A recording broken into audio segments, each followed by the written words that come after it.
And now, on with the show.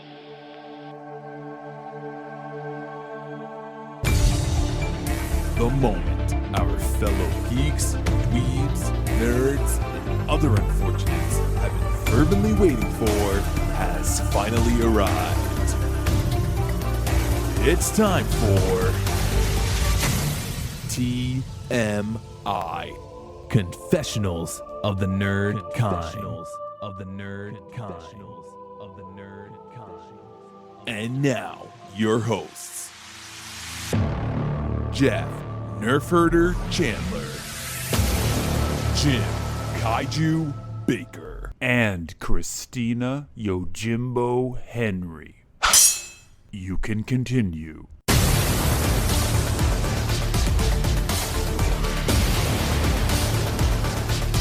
And now, let's get on with the show. Here is TMI. Well, if you get a large, you get a refill. I know, but we don't need that much popcorn. Oh, you'll bring it home with you. No. I put it in little Ziploc bags and I take it in my lunches. I mean, Chris, now that we got that Coke machine, oh, forget it. I'm in heaven. Chris loves popcorn, and he could eat a whole large popcorn by himself, but he should not eat the whole large popcorn. Well, none of us should. None of us should. No. When I'm asking for my butter in layers, you know you shouldn't be. Here comes that fat bastard again. And I have to have a separate one because I don't like the movie butter. We do not get the butter. Never. I remember the first time I was out in Gross. Ohio with my cousins, and it was like serve yourself butter. Like it was a different. That's and what I'm ours like, is. No. So there's no limit. There's no limit to what you can do. So immediately you're not trained properly. So your lap's soaked into oil by the time we get to the previews. Trish came with me for a second week. Oh my goodness. Yeah. Well, she fell asleep. I don't blame her. Episode's ruined. That's it. We're out, kids. Sorry. I'm sure we have news before. We have very little news. Thoughts. I want to get back to this butter situation. Are we in, Jim? We're in, right? People are listening to us. If you conceded, then we're in. Actually, I conceded the minute I accepted this meeting request. I know people are really excited to hear our thoughts on the movie Butter, quote unquote, butter. Butter. We should pair that up with a monkey's head. Head and butter this week. I don't know if it's a different experience because it's been so long since I've had the movie theater butters. I never get it. But my issue is that my lips are dry and arid and in pain. It doesn't matter what drink I bring or what have you. And generally, popcorn is not the best for my digestion, although you have to have it. It is. You can't help it. So I usually have a cramp of some kind and my lips hurt every time I leave the movie theater. While you're taking notes, you must be fun to sit next to.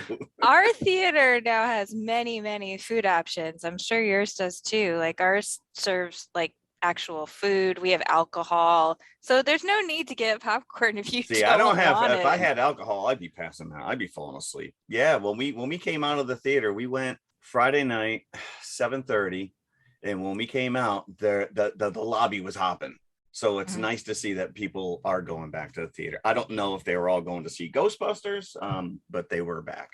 Seemed like in the theater that I was at, because we went on Friday, the day after Thanksgiving, which is normally a very high, attendance day for theaters because it's the holiday weekend. Yeah. So we went to 12:40 showing, and there really wasn't anybody in the theater. Our theater was not full, but when we came out, it was quite full. But it seemed like everyone was going to see Encanto.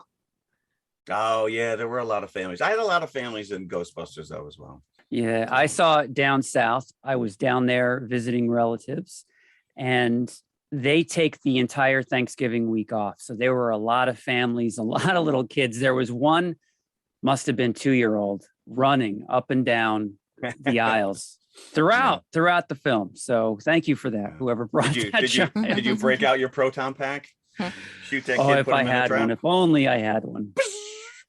All right, so obviously we are talking Ghostbusters Afterlife, as well as what are we pairing this up with, Christina?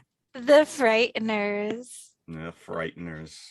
I hope you can hear the joy in my voice when I say there was the a Frighteners. giddy little like hop in your step right there. For the past several weeks, we've been covering second features that I haven't seen in years. And this is one of them. I've maybe only ever seen this once, The Frighteners. Oh. I'm gonna tell you right now that I remember the first time I watched this and did not like it because Marty McFly is a bit of a jerk in this. And I don't like my Marty McFly being jerky. Oh, you must have hated. You must have hated The Hard Way then. Woo! Actually, I saw that being filmed. See, we'll talk about this as we go, but I'm not normally a Michael J. Fox fan. Okay, I'm just... It's okay to not really be a fan, but I like him Michael in this J. role. Fox has done nothing to you. He is everything to me. That's all right. All right, whatever. We'll get there. So this is me and Jeff again on opposite ends of the spectrum. And meanwhile, I'm like, he's okay. He's okay. Well, so you're in the middle of the road. That's fair. Let's see where we stand on Ghostbusters. I already can sense where we stand. I know, but I didn't. I sense the gulf between or us. do we stand on it, or do we sit stooped with heavily hunched shoulders? I am stooping over my age. Oh, by the way, I forgot to even mention this. The top of the show. Moving forward, my name is Podcast. Oh, is it? Yes. Okay. That kid can name his Podcast. We'll call Christina author as well. There you go. From this So point what is on. Jim? Jim's still Kaiju. He's editor. Maestro. The Maestro. So the Maestro. I like it. Speaking of maestros, wow. Here we go. News item drop. Yeah. I feel like every week we have to start the news with a death. But here we go. Stephen Sondheim, 91. This was like shocking and devastating. The guy's 91 though. Is it really shocking? It was shocking because he didn't apparently have any illness. There was no preparing. No, he just woke up one day and he was old. You know, and it's sort of like when Christopher Plummer passed, where you see someone who seems like they're very sort of vibrantly living in their old age, and then they just suddenly something happens and they pass. They're just gone. Yeah. And it's, you know, Stephen Sondheim is so important to me. I sing a Sondheim lyric practically every day. Yeah. I'm not even joking. And so, I mean, he made an incredible, indelible mark on the theater. I think that. Well, you're talking 9 Tonys. He had an Oscar, Pulitzer Prize, and 8 Grammys. But like you said, you know, it's not like he hasn't been out of the news because, you know, you got Spielberg doing a West Side Story, and so you're seeing articles where, you know, they're collaborating, they're talking to each other. So yeah, it's a bit of a disappointment, but there you go. Go watch Sweeney Todd, kids. Or Into the Woods. What else you got? Gypsy? I just mentioned West Side Story. Funny thing happened on the way to the forum. What? That's No. Sondheim. I thought you were gonna tell me a story.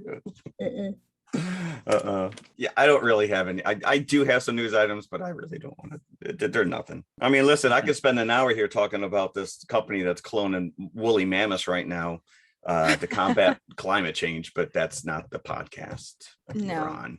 I know that you will be able to see it once it comes out on Netflix, The Power of the Dog. I went to see it last week in the theater. You know, I've been talking all month about how I've been going to see movies and I haven't been in love and all this stuff. And I was rapturously in love with this movie, which is not at all what you expect. I think that's one of the best things about it. But if you watch it, it's going to be on Netflix. I beg of you, block out 2 hours, remove your distractions, don't get up to pee. Like, just sort of let the movie seep into you. It's very deliberately paced, and I think you have to let that pace kind of sink in. Yeah, it's so good. So I would actually, now that I think about it, there is a news item that I'd like to bring up. NASA, and I'm sure you both know this, are experimenting on how they can stop the course of an asteroid out there.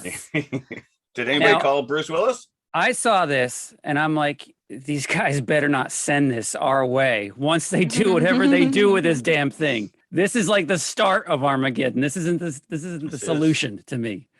So do you have a solution, Jim? I don't have a solution. I just don't think it's a very wise idea to be so you're just around with this. So you just want to let it hit us. Well, I would think that you'd want to do this when something was coming our way to knock it away from us rather than to possibly knock something towards us. See, you need like one of those billiard experts that come in there so you can do those trick shots, bounce it off Uranus and pop it right into Jupiter there. So I think the interesting thing about this news is everybody thinks like we launched a satellite that's gonna, solve this problem instantaneously. It's gonna take 2 years for it to get to the asteroid. So we're not gonna be hearing about this for a while. That's some serious math skills right there to figure that out. The look on the one guy's face in NASA once it does happen. Oops. Houston. Whose idea was this? Exactly. That guy's like long retired. I guess we'll have to wait 2 years to find out whether or not we survived, Jim. Yeah, we're gonna revisit this. This is what we chose over my woolly mammoth story. All right. What does this have anything to do with ghost busting? Absolutely nothing. But so we got no segue. We're just going right into Ghostbusters Afterlife. True. Okay. We don't do segues here. Nah, merely. Hit us, Jim. What's this movie about? It's about Ghostbusters, a different generation of Ghostbusters, but we get the original generation making a cameo. Okay, so cards on the table. We already know Christina did not like this.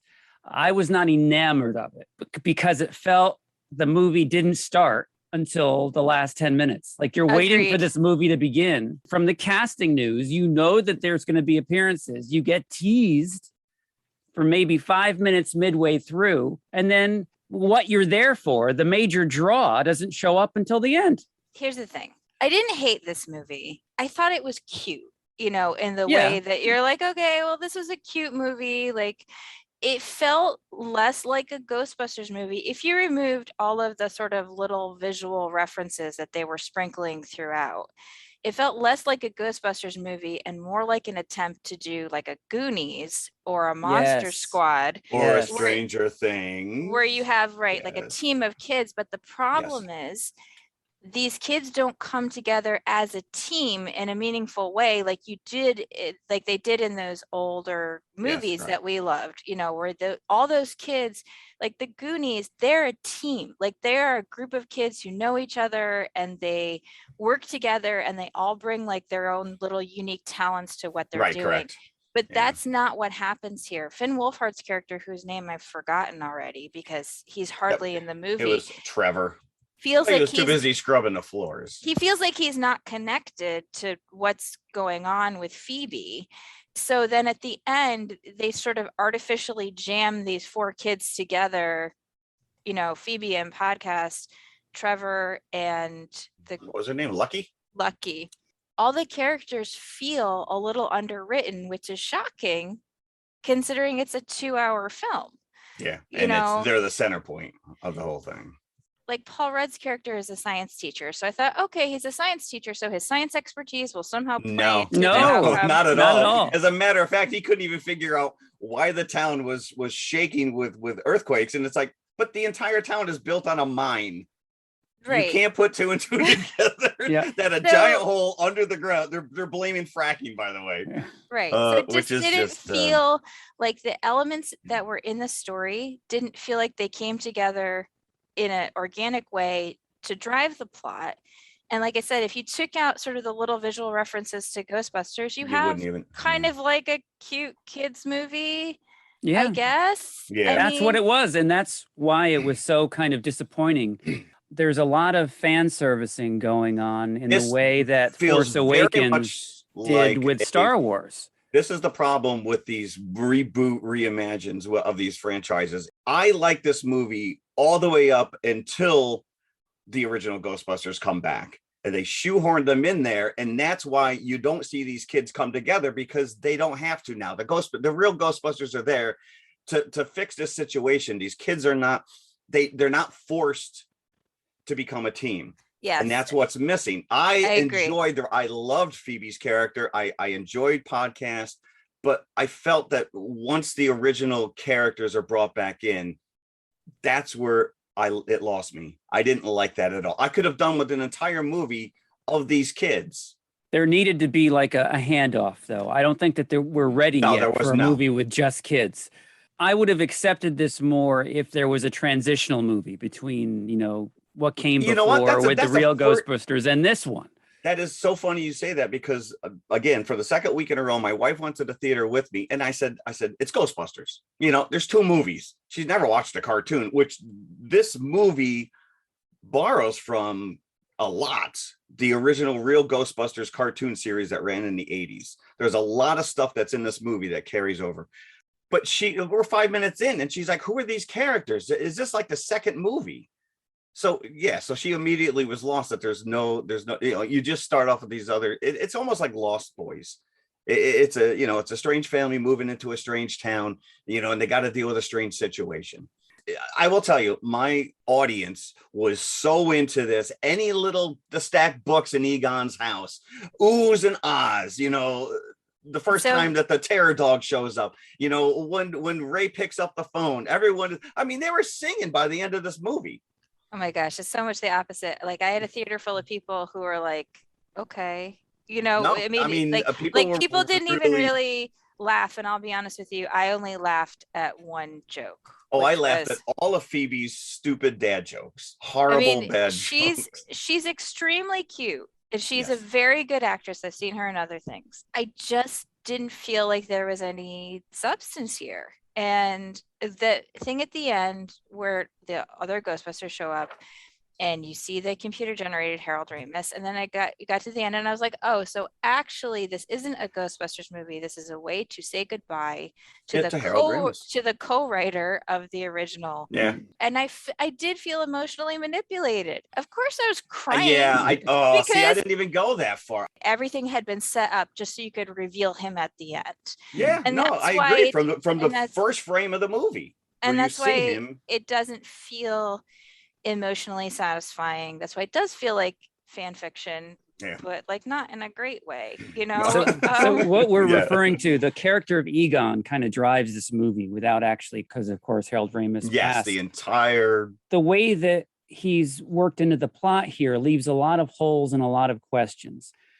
Because Ray gives you a 12-minute exposition on it. Well, he moves to some backwater town in Oklahoma because he's tracing back Gozer, who they fought in the first movie, and in the very beginning you don't know who it is, but you figure out pretty quickly. I was gonna say this is all kind of like we as audience, I think, know immediately that he's out there for a reason. So he's set himself up at this farm, and at the very beginning he's trying to track one of the dogs, the gatekeeper, the keymaster, whichever one, and he's killed in the process. And then his family, who are down on their luck, the daughter and her two children, think that they're going to inherit something on this farm, and they get there and they find nothing. It's just desolate. The daughter had a very strained relationship with Egon to begin with, and this doesn't help matters. So the family, for most of the movie, as we're saying, are the two kids trying to acclimate themselves into this small town life, and they're meeting the character of Paul Rudd, the worst teacher on the face of the earth, by the way. Mm-hmm. Hey, Cujo and Child Play.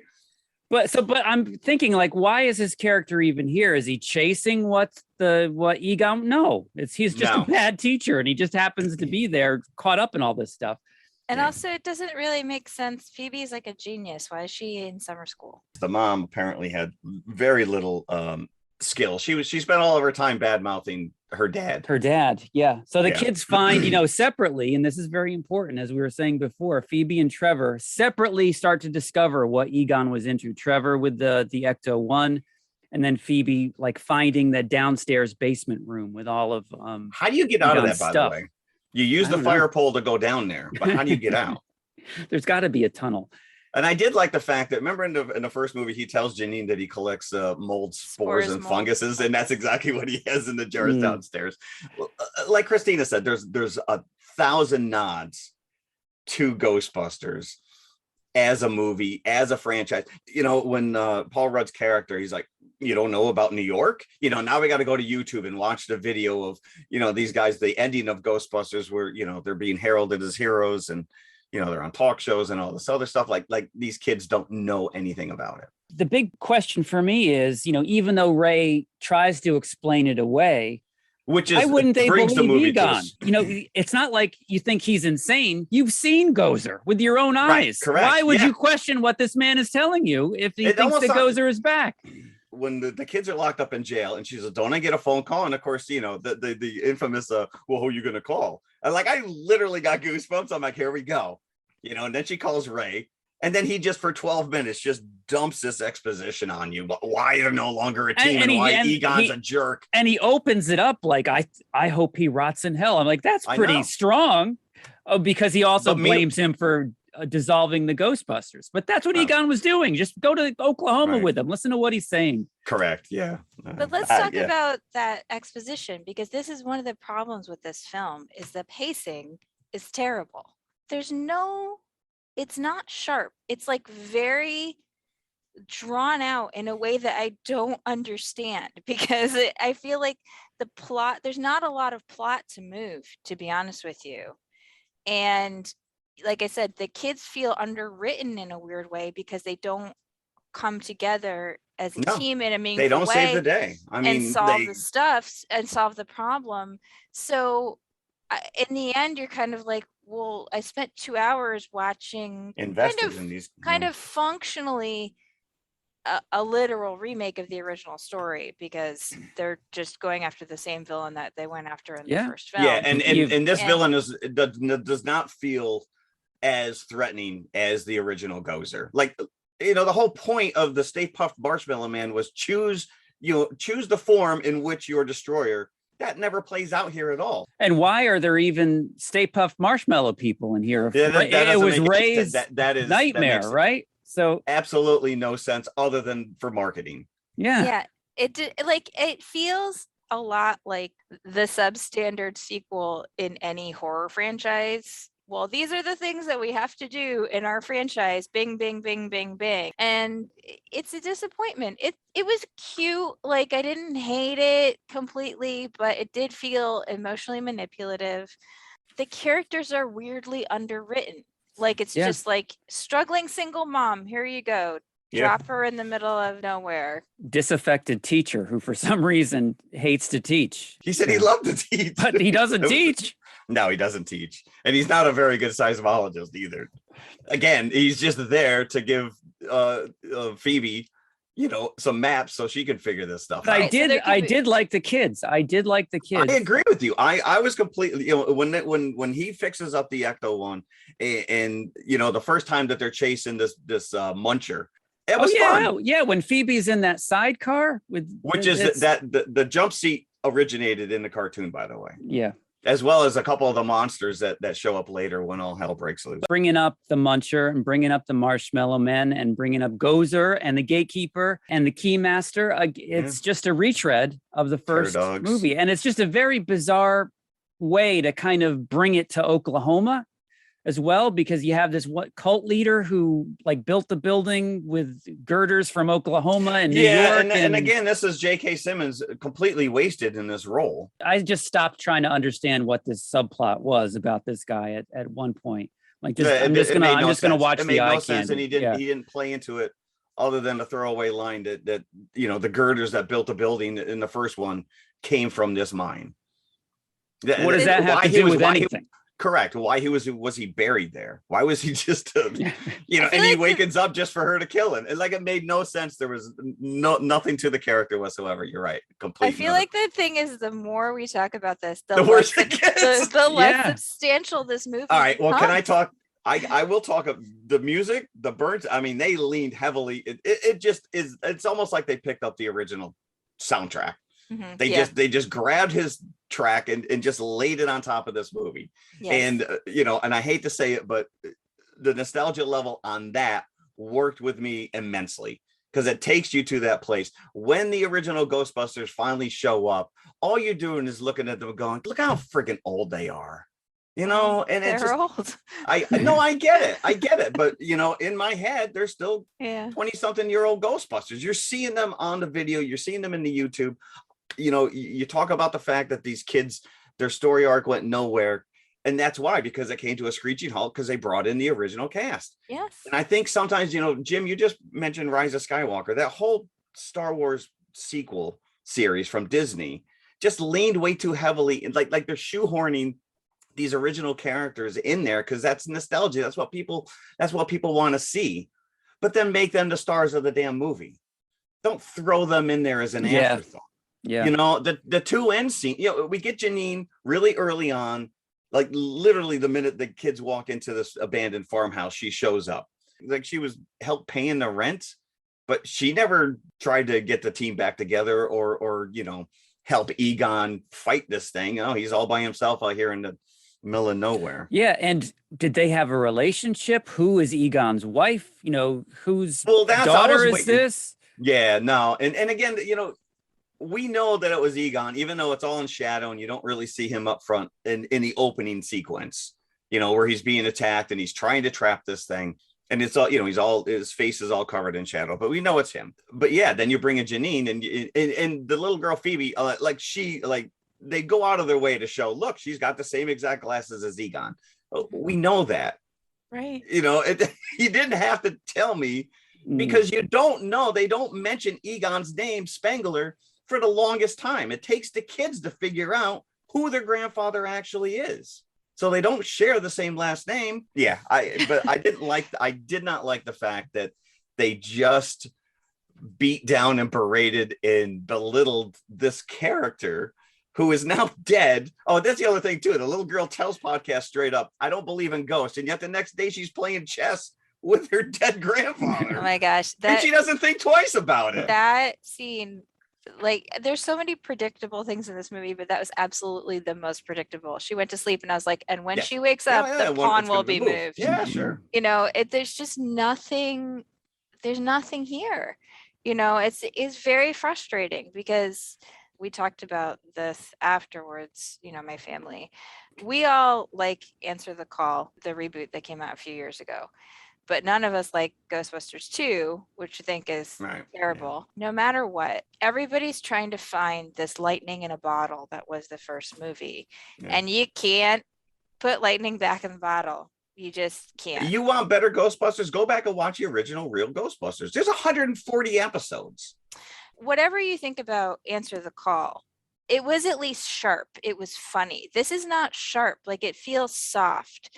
The original tone of Ghostbusters is very sarcastic. Oh yeah, it's a comedy. This is not a comedy, and that is not the tone that is here. And I think that more than anything feels jarring because the humor is very soft. It's very family oriented. I was gonna say they're trying not to offend anybody, and that's just not what Ghostbusters is. You know, Ghostbusters 2, Ghostbusters Answer the Call, they're all films that are sharp. They're comedies. They're trying to go for, you know, that same tone that's in the original one. This doesn't have that tone at all. It might have been better if he had just tried to make a family movie about kids who encounter something supernatural and not call it Ghostbusters. This is 98 Godzilla. Yeah. It's not Godzilla. Now, what's fascinating though to me is that all these years they've been trying to get Bill Murray on board with a sequel, and he's always said no. And why he said yes to this money astounds me. Like, oh, I only have to work, you know, a half a day and you're going to pay me what? Okay, I'm in. Yeah. That's the only thing I can think of. It's a money grab. They're getting older. Why, you know, for years, Harrison Ford would never sign anything. Now he can't stop signing because they're getting older. They make a couple dollars. But for example, I was just reading some backstory on how Dan Aykroyd was trying to get Ghostbusters 3 going. He wrote a story where the Ghostbusters meet the devil, which sounded pretty interesting, but they couldn't get Bill Murray, and you can't do it without him. From what I'm reading, the Ghostbusters 3 would have had a handoff from the original Ghostbusters to Chris Farley, Chris Rock, and Ben Stiller. I want to say that Paul Rudd was attached to that at some point as well. Now that you bring that up, so this is like in the 90s at some point. Oh, okay. So but there were stops and starts. Murray resisted until finally we got all these hints and rumors that they were coming back for this one. And again, it just seems like a throwaway role for all of them. It's too much money left on the table. You've got this giant wave of nostalgia of you know, these studios taking hold of these IPs. You know, we've talked about this for months now. We're getting a 5th Indiana Jones movie. This guy is 80 something years old. Yeah, and we just don't need it. At what point is he just sitting in a rocking chair telling us a story, and you've got some CG character, you know, with his face running around, and it's the Harold Ramis at the end. You knew exactly what was going on because it's found footage plus, you know, a body actor, and they rotoscoped his face or whatever. I did see that his kids were thrilled that they did not make him as roly-poly as he was in real life. You know, they went out of their way to make his hair look a little closer to Egon's in the cartoon as well. But he doesn't speak.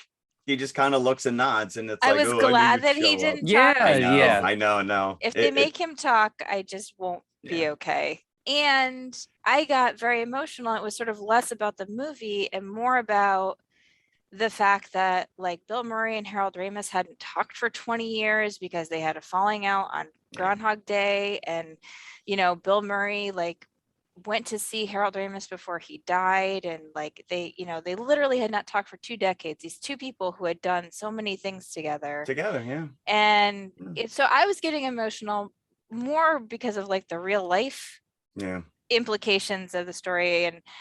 And it had nothing to do with the movie. And that's a failure of the storytelling, I think. And then in the end, if you stayed all the way to the end of the credits, which in our theater, we were the only 3 people who stayed. Really? So there's a little clip at the end of Winston and Janine. There's a little throwback clip of Harold Ramis and Janine in the original film. And then there's a little clip. And then the last thing you see is actually the Ecto-1 returning to the firehouse. Which Ray told us was a Starbucks. In New York, right. And so you're like, okay, so what you're saying is actually these kids have nothing to do with it. You're going to go back to the original team? Yeah. They're setting up the character of that Ernie Hudson plays, Winston, as some like Tony Stark bankroller. You know, character, right? So that should have played into the whole plot line of he's financing Egon to build this stuff, because it sounds like, you know, everyone in town refers to him as a dirt farmer.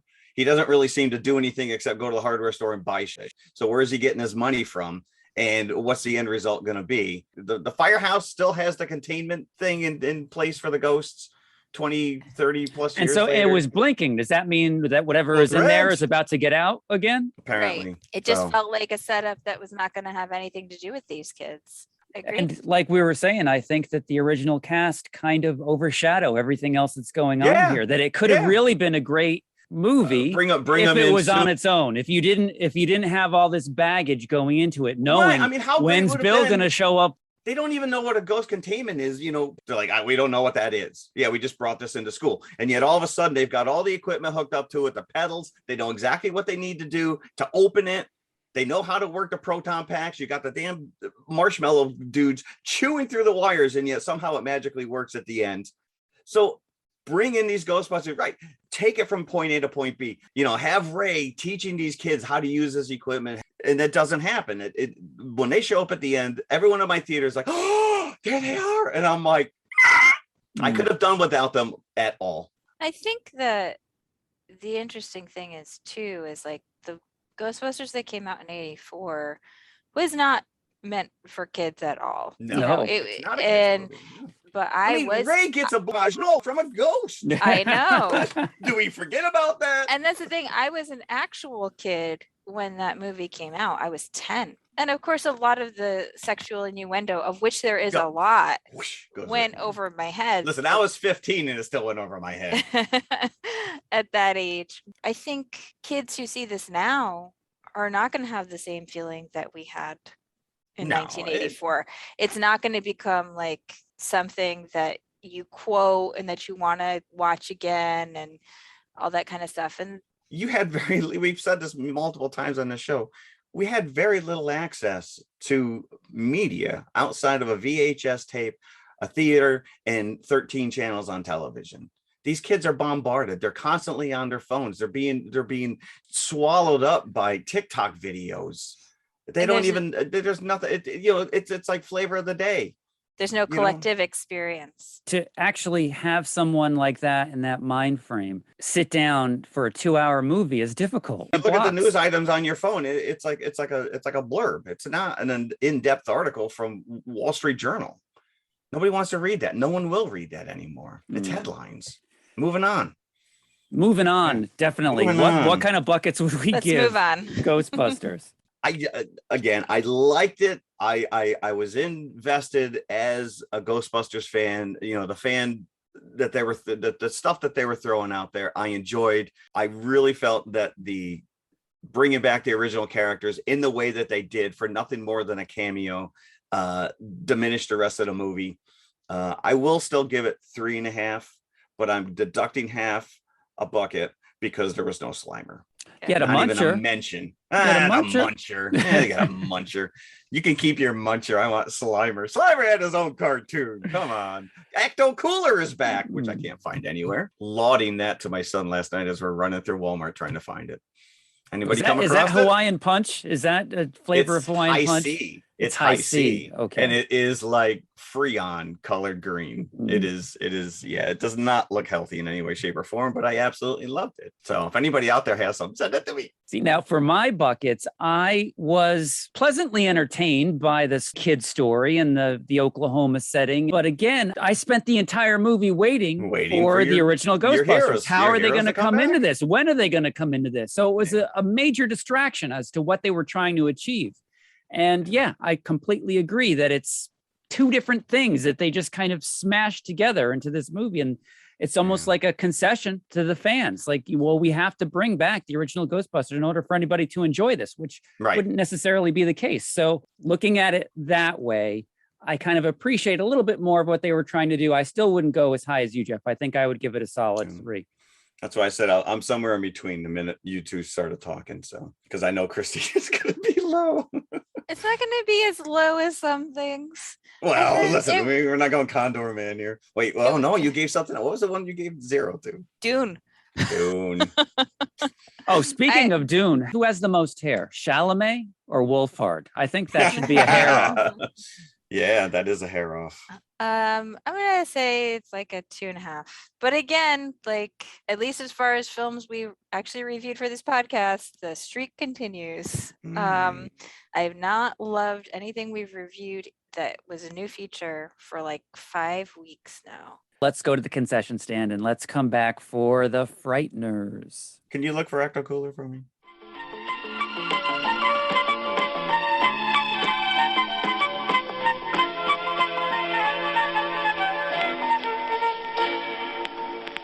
It's 2 minutes till showtime. Your attention, please. All new hotshot electric in-car heaters have been installed for your comfort and convenience. Just insert heater through car window and turn on the switch. When leaving, please turn switch off and replace on speaker post. Warning, high voltage.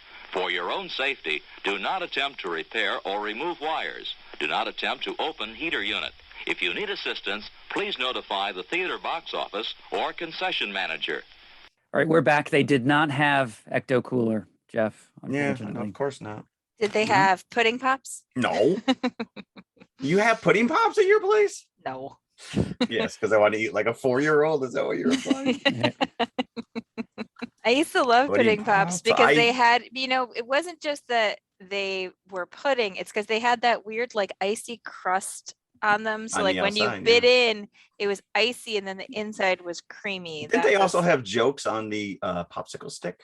Or was that something else? That may have been something else. I think the actual popsicle brand does that. Oh, gotcha. Okay. Yeah.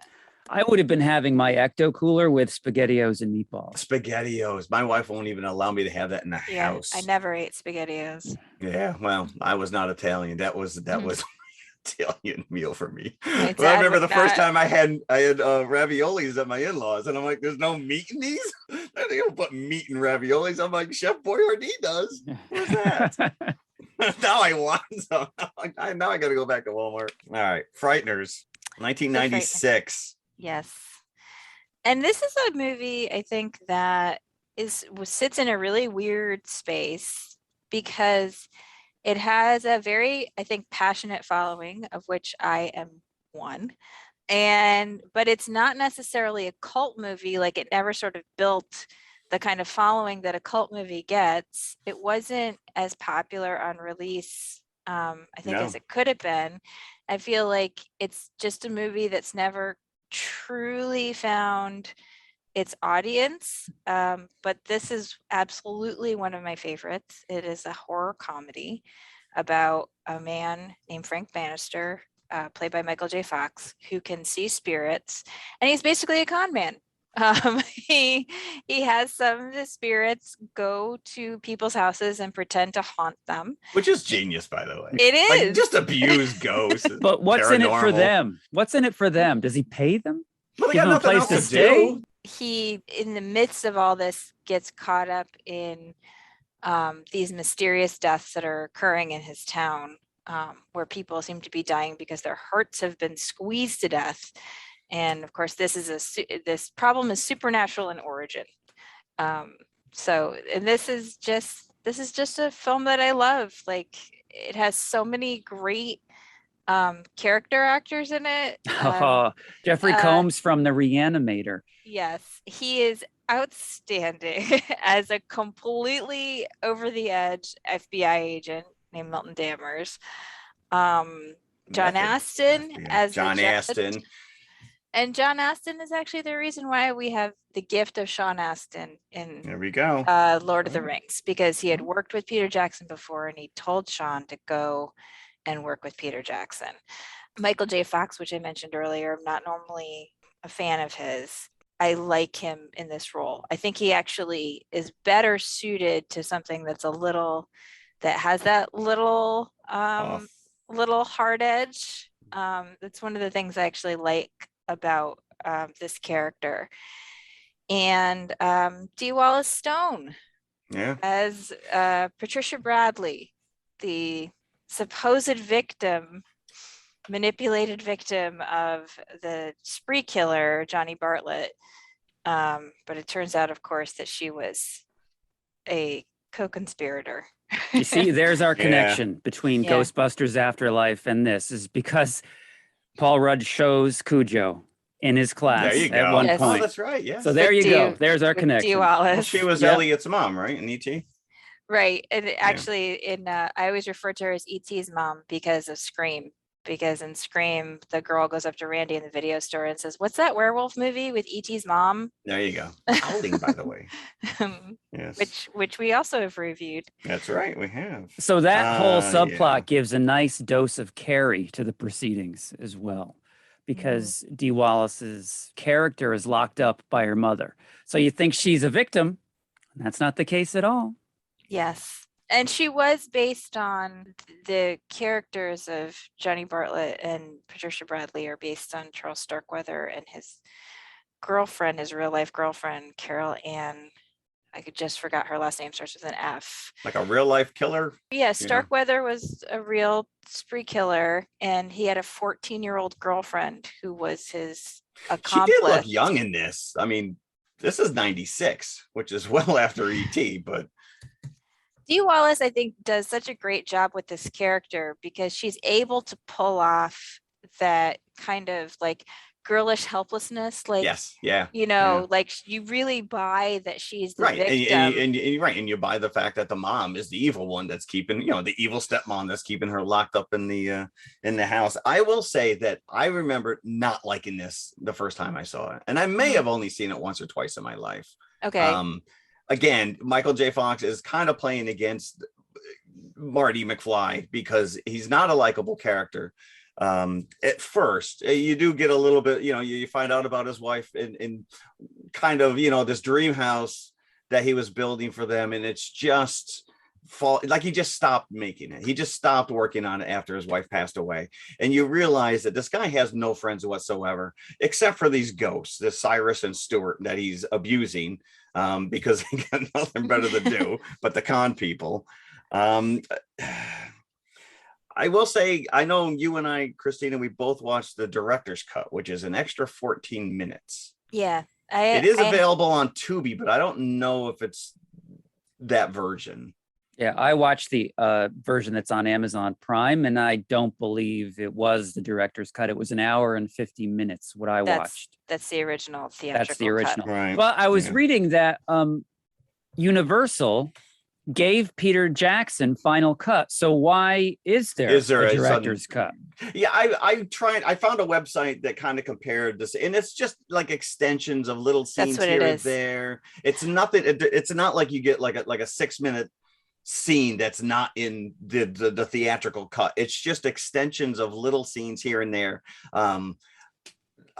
Like there was little changes when Dahmer's character at the end reveals that, you know, he's gone undercover and he's got all these scars from being in the mafia and right. You know, and then there's an extended scene there, right, between like when he says my body is a roadmap of pain, and then he starts talking about like his brain, like the power of his brain. Yep. The monologue between those two is extended. See, I own the Blu-ray, which has both versions, and I owned the videotape of this. Wow, so you are hardcore. I've loved this movie for a long time, and so when I watched the director's cut, I'm like, oh, this is extended. This is extended. Right.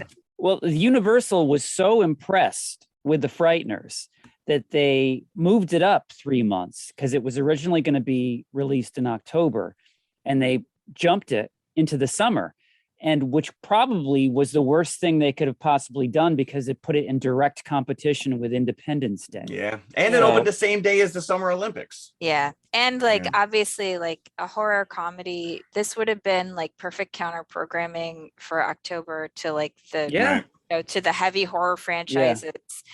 That would have been like a great place for this film to come out. Some of the CG looks a little wonky now, obviously. Like, but you know what? Overall, I think it holds up. Yeah, and what you're literally seeing is the birth of Weta Digital here, because you know he does talk a little bit about the fact that Weta had one computer. Yes, and in order to make this movie happen, they end up building out like another 23 computers. You're really seeing the dawning of CG, where you got these, you know, people interacting with real characters. But this is also where the Lord of the Rings came from, because he's like, well, I got all these computers now. What am I going to do with them? Mm-hmm. And so he set his sights on something pretty epic. You know, some of the stuff really doesn't hold together, but I don't think it takes away from it. I think a lot of it does hold up because a lot of the scenes, it's not just a straight CG shot. Like they try to incorporate some physical effects, which integrates the CG better, I think. Right. Yeah. So there's like a scene at the beginning where Bartlett's character, you don't know it's Bartlett yet, it's just a figure in the wall, is chasing Patricia through the house. Yeah. And like things are getting pushed over and smashed and stuff. And I think that sort of lends to the credibility of the CG grounds it. shot. Yeah. The ghosts are fabulous. His cronies. Right. The weakest CG is when the soul collector or Bartlett appears in full form. My favorite scene was just the one that you were mentioning. It's at the very beginning when he's chasing D. Wallace Stone's character through the house, and you see him moving through the walls and in the floor, and like he's just like a Bugs Bunny. That's nightmare inducing. He's just like a Bugs Bunny bump, like in the ground, like chasing her around. But Christina, maybe you can help me out, because there was a lot of plot things that I was not catching on to. So Bannister has this cadre of ghosts that help him out with his exorcisms. One of them is the judge. Yep. John Astin plays the judge. And he says when he sees what turns out to be Bartlett, that's the soul collector. Yeah. That is the Grim Reaper. So, but it's not. It's Bartlett. So who is the soul collector? Do they ever reconcile that? So Bartlett is pretending to be this character, but Astin is convinced that it is something else, something beyond. So that's what's throwing me. I'm like, how is Bartlett and the soul collector one the same? Yeah. They're not. I mean, they're not. For the judge, the soul collector, the Grim Reaper, is like a almost like a urban myth, you know, like a boogeyman, something that because the other ghosts don't really believe in him, right? Because they've all experienced death, and you see it happen in the film. When you die, you can take the tunnel, right? The light, like you go toward the light, and obviously, like, if you're okay, you keep going up. And if you are Johnny Bartlett and Patricia Bradley, a giant monster comes and eats you and takes you down. but you'd always go through that tunnel. So I think that in the context of the movie, the idea of the soul collector is like an urban legend, which is why everybody is sort of contemptuous of the judge when he's saying, like, he's, you know, the Grim Reaper type of thing. Since you brought up the judge, I want to mention that Rick Baker designed his makeup. And poor John Astin had a 5-hour his jawbone's hanging out there. Yeah. He had a 5-hour sit in the makeup chair to put that. He is one of the more impressive characters, you know, special effect wise. And the reason why Peter Jackson cast him is because they knew they were going to have this very elaborate makeup, and they wanted somebody who could emote through the makeup. And of course, he has such expressive eyes that you get so much just from his eyes. Yeah, I don't know why they covered up Jake Busey in that robe, because he's scary just by himself. He needed a credit for his teeth alone. Well, man, he doesn't fall far from the creepy factor, right there with his old man. Part of it is that, you know, they're trying to hide who it is. Yeah, right. Story wise, the point of the story. Sense. But it's quite disconcerting when he's revealed and you see the electric chair burn on his this is not a kid's movie at all. This is this is right there in those veins of those old movies that didn't placate to scaring kids. Like you said, that opening scene where Patricia's character is being chased. I mean, these things are coming through the wall, they're coming through the floor, the rugs. They don't hold back on some of this stuff. At the same time, you know, you cannot have Michael J. Fox in a movie without it being somewhat lighthearted. Class of 1984 is maybe the only exception, but it does really walk a nice line in between disconcerting horror and lighthearted comedy.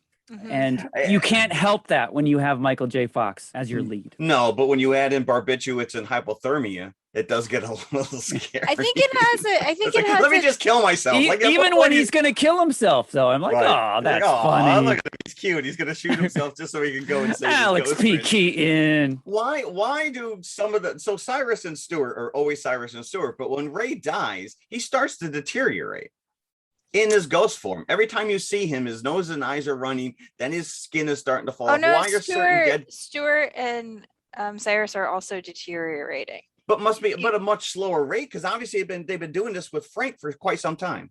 And this is just equivalent, by the way. This is not. This doesn't. Well, Stewart is from the 50s, first of all, and Cyrus is from the 70s. Yeah, and I think part of it has to do.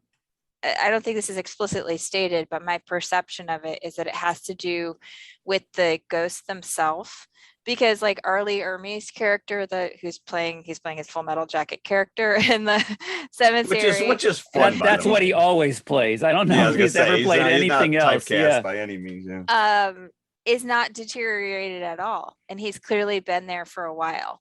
So I think to a certain extent it has to do with the psyche of the ghost, because Ray says he feels like, you know, he wants to take vitamins, right? And he needs to, like, you know, he's starting to do squats even though he you mean when he's still alive? No, when he dies, he's dead. When he's talking to Bannister in the alley, he's like, I need some vitamin E. You know, I thought that was just playing into his character, because we see him up front being a little bit of a he's like a health nut, but I think that his didn't help him at all, did it? I think his deterioration is partially related to his own attitude towards his death, that he's not taking in his supplements, and he's not, you know, doing all these things that he did to sort of keep himself healthy. You know, I think that for Lucy, it is a real relief, actually, that he gets killed by Bartlett, and before she starts to see ghosts, because he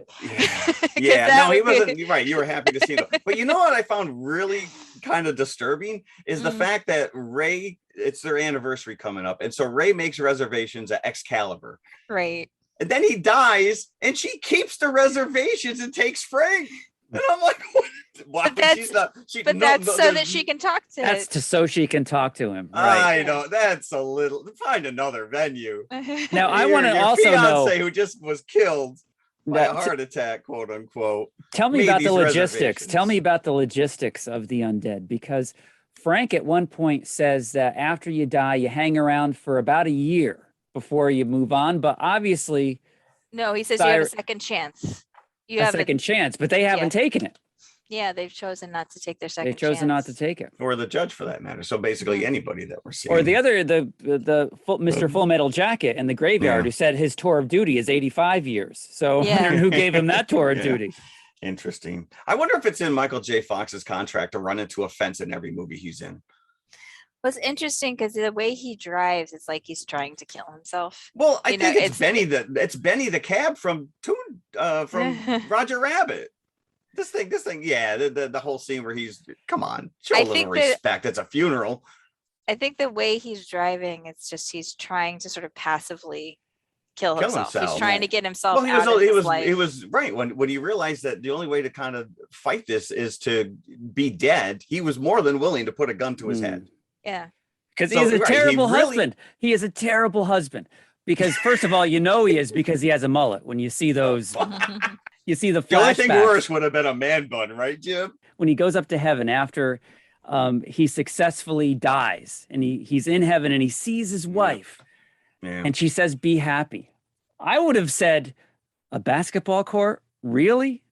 Over my garden? Come on, dude. You're still a jerk. No, we don't know the specifics of that argument. I hope that you guys caught the Peter Jackson cameo. Yes, of course. How could you not? He used the A word, a-hole. The day that like a local news crew had come to like film this story about, a local Kiwi director like making a film. Right? He was wearing his costume for his cameo, and he was of course directing the scenes in that costume. So he's got like, all these piercings and like this, crazy like nothing at all like he normally does. That's funny. So that was sort of funny. Also, baby Billy Jackson also has a cameo. He is the baby in the jumper in the house. Oh yes, I did read that. Yes. And of course his kids are in have little cameos in all of his movies. Now this was rated R. Surprisingly, there's some borderline gory effects, but you see much worse in PG-13 movies today. So, and I think that hurt it a lot as well. Well, the story behind that is that no matter what he did, he kept getting an R rating. So that's why he said, screw it. And he went back and added additional like gruesome scenes where Dahmer's head blows up. He's like, if I'm going to get an R rating, I might as well be. But yeah, it's pretty tame. Yeah, I don't know. Yeah, I feel like it's PG-13 level violence, but probably, I mean, I never understand sometimes the justifications of how films get rated R. I think sometimes PG-13 right. These reviewers have a bad day and they're like, we've talked about this before. Like, you could have a film that's rated R and like pick 3 films that are rated R and think about the disparities between those films, and like Wes Craven literally fighting to get an R rating for Scream, where they were going to give him an X, it's a kiss of death. X. And then you look at a film like Scream, which is much gorier than this. It's also an R rating, and this doesn't seem like it has anything that would be overtly obviously R, but I think my suspicion is that they were uncomfortable with the mass shooter storyline. I think one of the things was the number of bullet holes in the door. It's like not even shooting a physical person, but there are you have scenes of suicide. There's other stuff. And there are a couple of scenes. I mean, there's at the end of the film, Frank is basically reliving the killings because he's going through the hospital and he's seeing the flashbacks of what actually happened. Now, a lot of that is off screen because like there's a scene where he's under the bed and Patricia shoots somebody in the bed and you don't see what happens. You don't see the bullet hole enter anybody. You see her firing the weapon. But I imagine that probably there was some degree of discomfort with a spree killer and that was what pushed it over the edge. Do we think that Dahmer's breastplate would have held back Bartlett? I don't know. He didn't test drive it. He didn't test drive it. No. Breastplate. Yeah. You got to go in with something. I was just going to say, did any of us see this in the theater when it was out in 1996? No, I did not. You saw an R-rated movie in the theater in 1996? I was 21. They were still carding her at the time. I don't know. Last movie you were 10, so I wasn't that little. Man, can I see your ID? That's right. I am one of the few people I know who has ever actually been ID'd at a movie theater. I got ID'd for years for alcohol because I did not look like. So what do you remember? What movie it was that you were ID'd? Silence of the Lambs. Oh, that was just for your own good. It was like, I don't know if you'd want to see this. Yeah. You know what? Recently, there was a group of kids in front of me who were denied because they were not of age. I can't remember what the movie was. I should have been the guy that just bought their tickets for them. Because I wish it was a movie that I was seeing. I would have loved to have. Yeah, get out of here. Bye-bye. Bye-bye. You harsh. Do you also trip that little kid who was running up and down the aisles? Well, I'm going to show a little bit of Michael J. Fox love. So I'm going to give you a couple facts, one of which he screwed up multiple times while filming because he kept calling the judge Doc. Oh, really? So, yeah, I thought that was pretty funny. And this is his last leading role because after this, in a feature film, I think after filming this in New Zealand, he realized that he did not want to spend as much time away from his family. So that's why he took on the role in Spin City and did TV instead. It made $29.3 million on a $26 million budget. So again, a disappointment for Universal. Well, like we said, I mean, it just was poor timing. They thought they were going to somehow take advantage of the summer season. But I mean, Independence Day was a monster. Whether you like that movie or not, we all saw it in the theater. And that movie also, Twister came out same summer. Yeah, it did. Yes, it did. I'll take Helen Hunt in a white tank top any day over Michael J. Fox. Sorry. I mean, tonally, this horror comedies are always, I think, a tough sell to begin with because sometimes people are like, I don't understand. Like, is this supposed to be funny or am I supposed to be scared or what?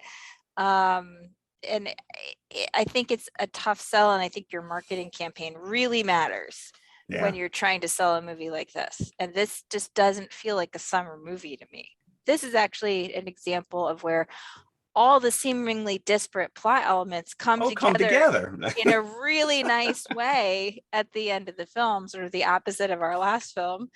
So if Jason Reitman is listening, this is I'm just saying that, like, it's at first you think that all these things are, they're separate. There's separate, right? Yeah. All these different things happening, but it turns out they're all interrelated, and it comes together in a really nice way. No, I appreciate it for what it is, technologically wise, because you are looking at a stepping stone from Heavenly Creatures and what Peter Jackson was doing to the Lord of the Rings and everything that he's done after that, and how Weta came to be, just like Star Wars with ILM. He created this from the ground up. So in that aspect, I did appreciate it, and I did like it a lot better this go around than I did when I remember seeing it years ago. So out of 5 buckets, what would we be giving to the Frighteners? I'm going to give, a ton. So maybe you guys should go first. I'm going to give it 3.5. And it's puzzling to me that I've only seen it once because I don't remember disliking it, and I really enjoyed it on this viewing. Yeah, some of the CGI is a little wonky, but the characters are just spot on, especially Jeffrey Combs. I love him. Yes. Anyway. And I wish that he was in more of this. And I had a feeling that they were trying to maybe set up a franchise at the end. And unfortunately, that never saw the light of day. It blew his head up. I don't think you can come back from so that. Do yourself a favor and go search it out. I can't say what's the better viewing. Maybe you two will be able to, whether you want to watch the longer director's cut or this one, or if it doesn't matter. I don't know if it necessarily matters. I don't think that the extra stuff really added anything else. It doesn't add, it doesn't detract. But you do get a few more scenes with like Cyrus and Stewart. So if you enjoy them, you get a little bit more of them in the director's cut than you do in the theatrical cut. It's very subtle, the additions. If you've only watched theatrical cut one time, you might not even notice. No, you don't. Like I said, I had to go online and kind of see the comparisons. But as a person who's watched the movie a cajillion times, I knew exactly where those additions were. Yeah. So, yep, 3.5 from me. I'm actually going to match Jim with 3.5. I did like this a lot better this go around, but I am deducting half a bucket because I want more Judge. And there is that a character little bit needed to stick around. They got rid of him, and I did read that I guess there was additional scenes that included this character in even the director's cut. They opt not to bring him back, but he was a great character and he was underused. There's more of him in the director's cut than there is in the theatrical cut. Is there? Again, Okay. yeah. So Okay. that just like everybody just gets a little bit more in the So speaking cut. of which, how do ghosts ride in cars? Psychological, just like the way they can do they have to think about it? Do they have to sneeze and all of a sudden you're in the road? It would be like hovering over a public toilet. It's probably something like that. Well, if you think about it, because they can move objects if they think about it, right? If they want to, but otherwise, like they can walk through. A lot of energy. Otherwise, they can walk through walls. Boy, it sounds like being dead sucks. Like that sounds like a lot. I don't. If I had to think about sitting on this chair while talking, I don't know. My butt's doing all the work right now. All right, so we're at the lower end of the spectrum. Where do you fall? You guys, honestly, I'm super glad that you both gave it 3.5. Like, because this is one of my favorites. You know, I'm going to go high. It's a 4.5 for me. There you go. I love this movie. You can always tell when I like a movie if I quote it all the time. This is one of the films that I quote. Yes, or you recommend it. The time. You don't recommend the movies you don't like. And this is just a movie that I feel is underseen, and I hope that this little podcast encourages more people to go out and try it again. If you like horror comedies, if you like the tone of something like the original Ghostbusters, I think this is the movie for you. This is really, really fun. It's really well written. You see a lot of the that kind of energy. If you love the Lord of the Rings films, I think you like this. So please go and try it. Yeah, and like I said, it is on Tubi. I got mine from my library. You have your own personal library, Jim. Watch it on Prime. Mm-hmm. So there's options. Before we walk away, though, because you just gave this such high praise, can I just read Roger Ebert's review? Okay. Do I want to hear? Roger. This is Roger Ebert, by the way, who I adore. Last year, I reviewed a 9-hour documentary about the lives of Mongolian yak herders, and I would rather see it again than sit through the Frighteners. Oh, Roger. The thing about Roger Ebert, harsh. That's harsh. Roger Ebert that's funny is because, he came from a B-movie background himself. He had been a script writer for Roger Corman. Valley of the Dolls, yeah. So when you hear him, when he reviews films, you never know what you're going to get, because sometimes he loved films that you would never think he would like. Right, correct. Yeah. And sometimes he absolutely hated a film that you would think he would love. So I think that was always one of the joys of reading a Roger Ebert review, is that you literally never knew what you were going to get. Yeah. Well, I brought this up on an episode before, which Netflix has a documentary called, I think it's called Life Itself. And it is a whole Roger Ebert right up to the moment of his death. And it's fascinating to watch because he was a people's guy. He wasn't one of these elite sitting in the, private theater. He was out at the bars. He was working for the newspaper and he was a regular guy. So go check it out. Roger Ebert, Chicago icon, by the way. So what are we doing next week? I think we're doing Netflix and chill. We are going back to Netflix for both of our features next week. Two brand new features. One stop shopping next week. I like this. Red Notice is our first movie with lamest movie poster on the planet, by the way. Did they even make movie posters for Netflix? They do. They have to do some kind of promotion, but it's not a lot. It was released in the theaters. It was. Yeah, so for about a week, I think. Yeah. So they did need to have a we just have beauty shot of the three main actors. That's all I need to know to watch this movie, apparently. Ryan Reynolds, Dwayne Johnson, Gal Gadot, Red Notice. And what are we watching with Red Notice? Oh, which one? We are watching The Harder They Fall, which, as you know, I've already seen, with a freaking outstanding cast. That's a big ass cast, by the way. Yeah. Including Jonathan Majors, Idris Elba, Regina King, I could go on and on. Like, just as you're watching this, Lakeith Stanfield, Dion Cole. I mean, it's got a great, very big cast. It's a Western. It is in Netflix. So if you have Netflix, you can watch these features before you hear our review. Yes. I watched the first 10 minutes of it and I've raved to everybody going, you need to watch this movie. I haven't even seen it yet. The harder they fall. The harder they fall. Just the opening credits alone. I'm like, I am so in on this movie. How is this not getting a bigger buzz? Because it looks fantastic. That was exactly how we felt when we were watching it. And it has an opening scene and then it runs the credits and they're picture credits. And I've already mentioned how much I love picture credits. But it's oh, all right. I can't. All right. Next week. We'll talk next week. I got to go watch it now. All right. I guess until next week then. Yes. Thank you very much for listening. Bye.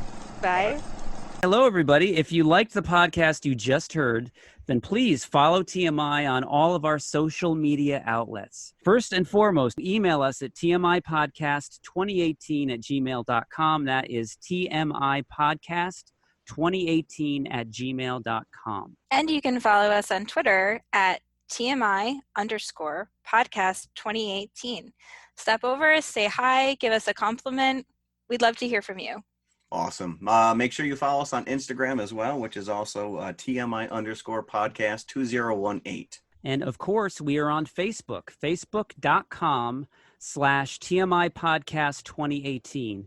And it should be noted, we also have a community page, so join the forum. And if you like to watch YouTube, you can see us at TMI Podcast 2018, all one word. Look for the popcorn bucket. Popcorn bucket. Or you could just go to our website, which has every link there, TMIconfessionalspodcast.com. And we'll see you at the concession stand. We'll save some popcorn for you. It's okay to not really be a fan, but I like him in Michael this J. role. Fox has done nothing to you. He is everything to me.